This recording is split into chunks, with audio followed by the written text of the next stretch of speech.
Concept होता है डाउ का, जहां पे अगर सपोज कर लीजिए डैशबोर्ड जब ऑन होगा फोर्थ क्वार्टर में, लेट्स से उसमें कोई प्रोजेक्ट है कि हम ये करना चाहते हैं, इसमें वोट वोट दीजिए। अगर तो आपको उसमें कुछ पार्टिसिपेशन देना है और आप चाहते हो कि हाँ भी ये ऐसा होना चाहिए, एक नया रूल बनना चाहिए, लेकिन आपके पास अगर वोटिंग के राइट्स नहीं होंगे तो आप क्या करोगे? कुछ नहीं कर सकते हो, क्योंकि वो तो मैकेनिज्म आना ही आना है। उसको आप निग्लेक्ट नहीं कर सकते हो, उसको ये नहीं कर सकते हो कि नहीं जी हमें डाउ का मैकेनिज्म नहीं चाहिए। वो नहीं हो सकता है, वो तो आ ही रहा है और आएगा। अब आपको सोचना है कि आपको उसमें पार्टिसिपेट करना है कि नहीं करना है। कंपनी रियल वर्ल्ड एसेट्स को लेके आएगी आएगी, आपको सोचना है कि आपको उसमें पार्टिसिपेट करना है कि नहीं करना है। फिर वो बोल रहे हैं क्वार्टर 2 का जो इंफ्रास्ट्रक्चर कंस्ट्रक्शन है, ऑक्शन फंक्शन लॉन्च होगा, supporting real world asset transactions.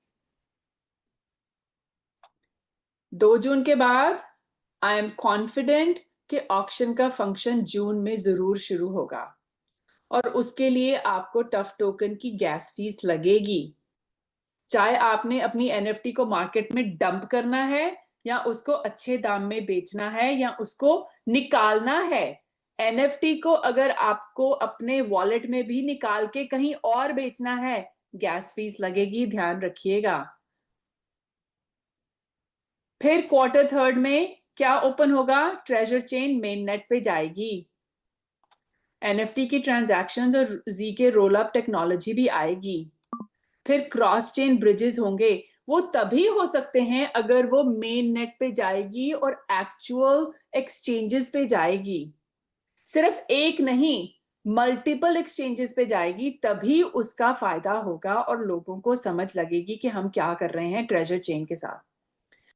अब आप देखिए, आप यूएसडीटी को अगर डिपॉजिट करते हैं बेप 20 में, या यूएसडीटी का विड्रॉल लेते हैं बेप 20 में, तो उसका जो कॉइन है, जो गैस फीस है, वो बीएनबी कॉइन में है, राइट? बाइनेंस स्मार्ट चेन का जो गैस का टोकन है बीएनबी, जो कि 600 से ऊपर का उसका रेट चल रहा है एक कॉइन का। जब वो लॉन्च हुई थी बाइनेंस स्मार्ट चेन, आज से आई थिंक 2019 में शायद टेस्ट रन हुआ था, और 2 साल के टेस्ट रन के बाद फिर वो लॉन्च हुई थी। सो मुझे एग्जैक्ट ईयर नहीं याद है, लेकिन 5-6 साल तो हो गए उसको। जब 2 साल के टेस्ट नेट के बाद बाइनेंस स्मार्ट चेन मार्केट में उतरी थी, तो वो उसका जो बीएनबी का टोकन था ना, $5 का रेट था, आज वो 600 से ऊपर है। दोबारा बोलती हूँ, बाइनेंस स्मार्ट चेन पे जहां पे बेप 20 का यूएसडीटी का कॉइन लेते हैं हम, और उसमें डिपॉजिट करते हैं, उसको विड्रॉ करते हैं, उसका जो बाइनेंस स्मार्ट चेन जो ब्लॉक चेन है, आज से 5-6 साल पहले लॉन्च हुई थी मेन नेट पे। लेकिन लॉन्च होने से पहले 2 साल टेस्ट नेट पे ट्रांजैक्शन चल रही थी, टेस्टिंग के लिए कि वो टेस्ट ठीक हो रहे हैं कि नहीं हो रहे हैं। तो आपको क्या लगता है, ट्रेजर एनएफटी क्या टेस्ट नेट नहीं हो सकता था? मुझे नहीं पता। मेरे हिसाब से मेरा दिमाग कहता है कि जो 3-3.5 साल का ये जो प्रोजेक्ट चला है, वो टेस्ट नेट के हिसाब से चला है, क्योंकि अब हम मेन नेट पे आ रहे हैं। तो बाइनेंस स्मार्ट चेन जब मेन नेट पे लॉन्च हुई, तो उनका जो टोकन है बीएनबी, वो $5 से लिस्ट हुआ था। आज उसका रेट है 600 से ऊपर। वो 575 और 650 के बीच में फ्लक्चुएट करता है डॉलर पर कॉइन। तो आप खुद अंदाजा लगा लीजिए मैथ करके कि उसको मल्टीप्लाई करके कि कितना ज्यादा परसेंटेज उसका बढ़ा है पिछले 5 सालों। आप टफ टोकन को देखिए, अगर वो हमारे नोटिफिकेशन में बैक ऑफिस का जब ऑन करते हैं, लॉग इन करते हैं, नोटिफिकेशन पे लिखा है टफ टोकन को स्टेक कर लो, 1080% कमा लो, हिंट दिया उन्होंने। अब वो 1000 गुना कैसे बनेगा, आप खुद बताइए मुझे। वहां से विड्रॉ लेके मार्केट में डंप करने से बनेगा कि होल्ड करने से बनेगा? स्टेक करने से बनेगा, ट्रांजैक्शन करने से बनेगा, अपनी एक्टिविटी करने से बनेगा? खुद देखिए। अगर मार्केट में प्री सेल का जो प्राइस था टोकन का, टफ्ट टोकन का 0.004, दैट मीन्स आधे सेंट से भी थोड़ा सा नीचे, फिर राउंड 2 में गया आधे सेंट से थोड़ा सा ऊपर, राइट। अगर मैं बोलती हूं कल को by the end of the year 2025 दिसंबर तक अगर वो मार्केट में 10 सेंट का भी हो गया, पैसे बने कि नहीं बने? मैं कहती हूँ $1 का हो गया, फिर क्या करोगे? आपको क्या लगता है $1 का नहीं होगा? 50 सेंट का नहीं होगा?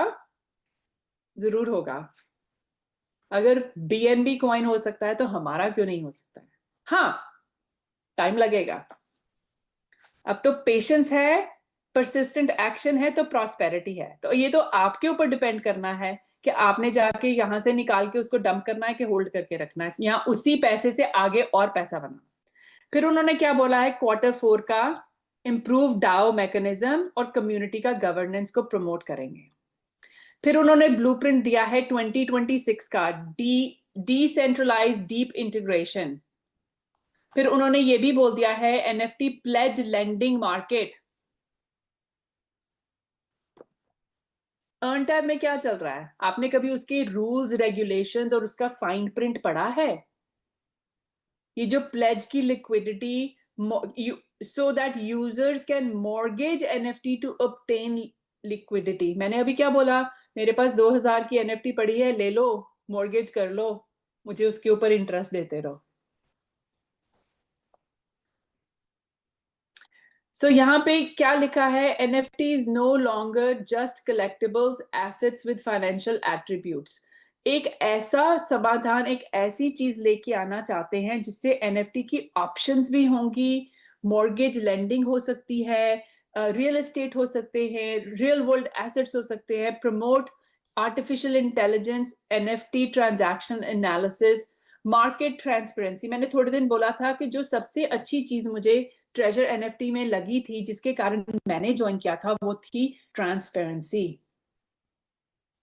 कि सब कुछ लिखा हुआ है, सब कुछ वो बता रहे हैं। कई बार समझ नहीं लगता है तो 2-4 बड़ी पढ़ने से, उसको रिसर्च करने से फिर समझ लग जाती है। ये तो अगले साल का प्रोजेक्ट का जो गोल्स हैं वो बता दिए। फिर 2027 का भी बता दिया कि रियल वर्ल्ड एसेट्स चेन के स्केल पे नया पायलट प्रोग्राम होगा, एस्टेट के साथ, रियल एस्टेट के साथ, वो भी स्मार्ट कॉन्ट्रैक्ट्स के साथ।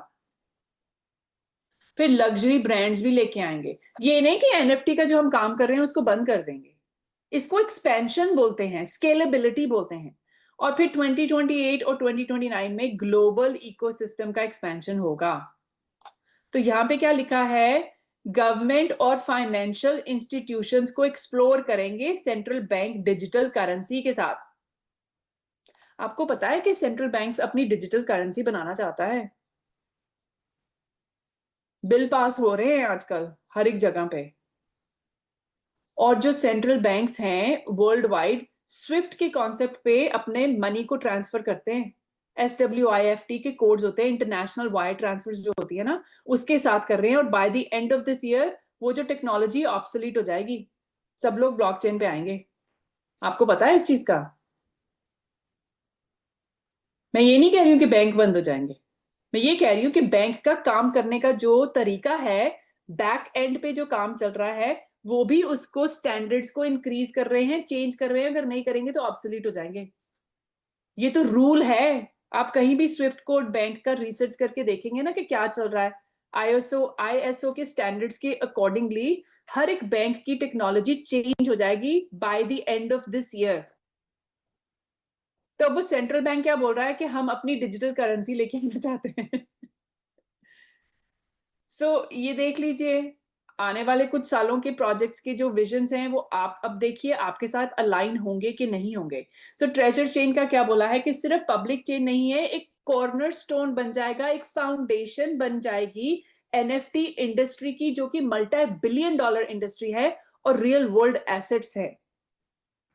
क्रॉस चेन की कंपैटिबिलिटी हो जाएगी तो उससे बाकी की चेन्स देखेंगे कि हमारा पैसा अगर हम यहाँ पे काम करेंगे तो इजीली होता है, लो कॉस्ट में होता है और अच्छी स्पीड से होता है, और सिक्योरिटी इथीरियम के साथ अटैच्ड है, सिक्योरिटी भी हाई है।